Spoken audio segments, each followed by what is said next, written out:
You are standing in a lobby you have never been in before, wearing shoes you bought 2 days ago. The soles are stiff. The security guard looks at your name on a list, and for a moment, you are not sure it will be there. It is. He hands you a temporary badge, the word visitor printed across it in red, and you clip it to your shirt and walk toward an elevator bank that seems designed to make you feel small. You are 22 years old. You have a degree. You have debt. And starting today, you have a title that means almost nothing, attached to a salary that means almost everything. You are an intern, or a coordinator, or an entry-level associate. The language changes by organization, but the position in the structure does not. You are at the bottom, not metaphorically. Architecturally, you sit in the loudest part of the floor, nearest to the hallway, farthest from the windows. Your desk is a workstation in a cluster of identical workstations. Your computer was used by someone before you. There are crumbs in the keyboard. You gain a rhythm, an alarm, a commute, a login, a task queue, a lunch break timed to 30 minutes, a commute home. You gain the ability to say the name of the company when someone asks where you work, and it feels like a passport. What you lose is hard to identify because you did not know you had it. Unstructured time, the freedom to waste a morning without guilt, the ownership of your hours. These things dissolve so quietly, you barely notice they are gone. Your fear, before you started, was rejection. Being outside the structure entirely, sending applications that vanished, that fear is gone now. In its place is something more specific and more corrosive, the fear of being evaluated and found insufficient. You have a manager. The manager has a rubric, or something close to one. You are being scored along dimensions you can only partially see. You learn that the explicit expectations, finish the report, update the tracker, attend the stand-up, are the easy part. The implicit ones are harder. Respond quickly. Don't escalate too often. Don't escalate too rarely. Seem engaged, seem busy, seem like someone who belongs here. Your relationships at this level are warm precisely because nothing is at stake between you and your peers. You eat lunch together. You debrief after meetings in whispered tones. You form opinions about the people above you based on fragments, an offhand remark, a tone in an email, whether they said good morning. You build a mythology of the organization from the ground floor, and most of it is wrong, but it sustains you. Your autonomy is negligible, and you don't mind because you don't yet trust your own judgment enough to want more of it. You are promoted, analyst, associate. Specialist, the title carries a small raise and a large shift in expectation. You are no longer learning the system, you are operating it. You own a function, a recurring report, a client relationship, a process that someone above you used to manage and has now handed down. Your output is quantifiable. There are metrics attached to your name, deadlines met, revenue touched, error rates. You exist on a spreadsheet somewhere, and that spreadsheet is reviewed. You gain skill. Not the theoretical kind from your education, but the operational kind that only comes from repetition and correction. You learn the actual mechanics, how budgets move, how decisions get approved, which requests are fast-tracked, and which die in someone's inbox. You begin to understand that the organization chart and the power chart are two different documents, and only one of them is published. You lose in visibility. At entry level, mistakes were absorbed by the structure. Now they are attributed. Your name is on the work. Your manager reviews it with the assumption that it should be correct, and when it is not, the conversation is different from what it used to be. The fear of being found insufficient has not disappeared, but it has shifted. You are less afraid of failing to meet the standard and more afraid of meeting it perfectly and still not advancing. You see colleagues at your level who are competent, professional, consistent, and who have been in the same role for 4 years. Then 6, you do not want their steadiness. You want trajectory.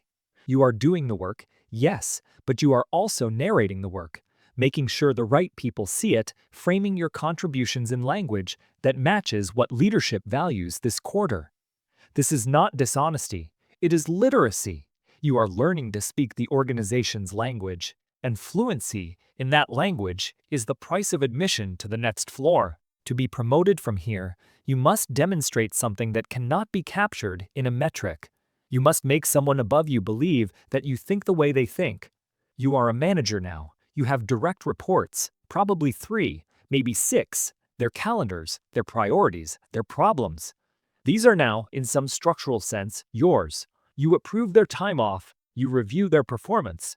You sit in a room twice a year and assign them a rating that will determine their bonus, and you do this using a curve that forces you to rank them against each other, which means that generosity toward one is scarcity for another.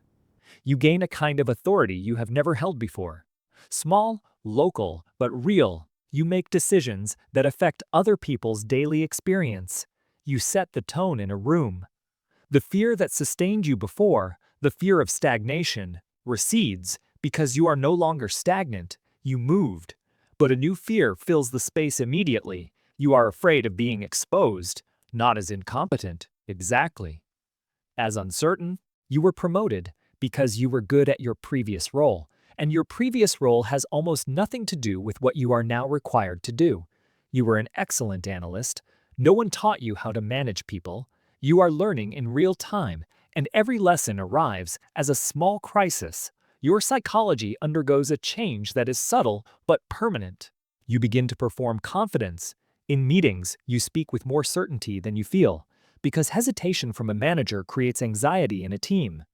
You learn to make a decision when you have 60% of the information and present it as though you had 90. This is not arrogance, it is a structural requirement. The organization needs decisiveness at this level more than it needs accuracy, and you have absorbed that principle without anyone stating it explicitly.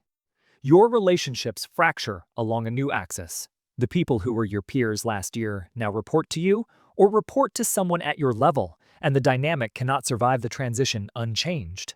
Lunches become less frequent, complaints become guarded. You are no longer part of the informal network, you are the subject of it. People watch how you respond to pressure. People interpret your silence.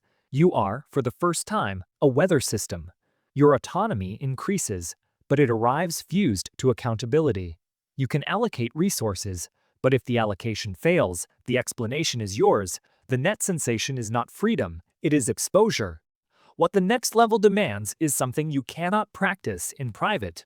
You must learn to manage ambiguity, to operate in spaces where the objective is unclear and the timeline is undefined, and the only guidance from above is a sentence like "figure out what the right move is here." You are a director now, senior manager.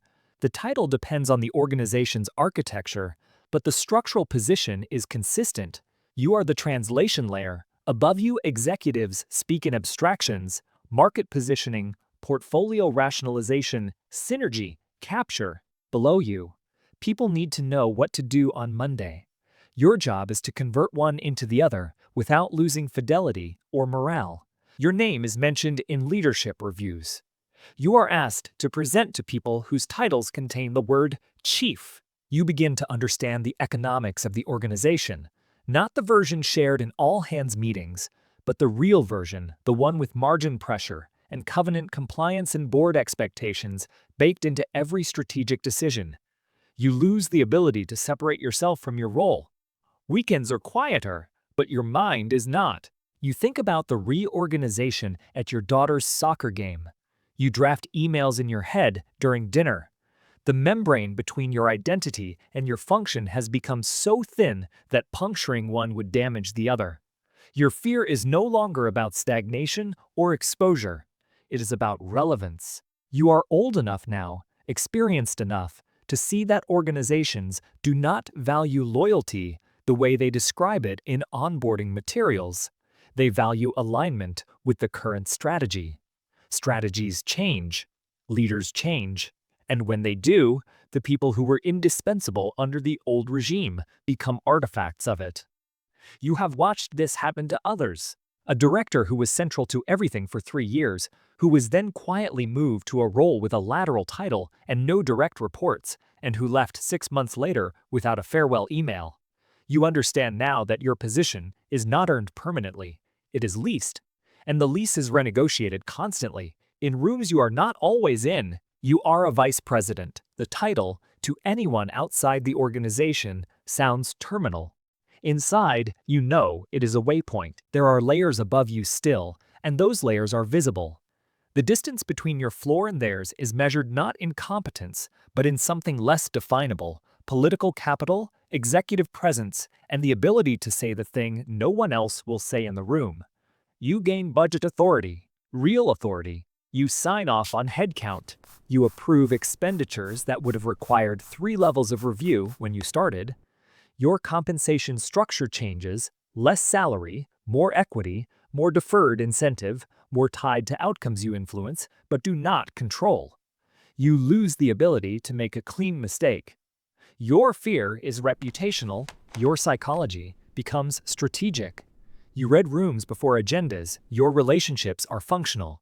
You have allies, you have counterparts. But you do not have friends in the way you used to. Above this level, the air changes. The rooms get smaller, the conversations get quieter, and the cost of entry is something you cannot name until you have already paid it. You are in the executive layer, senior vice president. You see the documents marked confidential. You gain proximity to the final decisions. Your calendar is no longer yours, someone else manages it. Executives disappear quietly. You receive filtered information. You are present at family events in body, but not always in mind. The final door is ahead. It looks like every other door. It is not. You are in the C-suite. The title begins with chief. You have an office, not a workstation. The office has a door that closes. You gain authority. Your compensation becomes extraordinary. Every room rearranges itself when you enter. You cannot wonder aloud. You cannot say, "I don't know." Your psychology becomes tuned to the organization's frequency. Everyone is looking, but no one is seeing you. You go home. The house is large. The house is quiet. The quiet is different. You climbed every rung. Each rung gave you something and took something. The ladder did not lie to you. You asked what was above. It showed you. You never asked what was outside. And by the time you did, outside was a place you could see from the window but could no longer reach.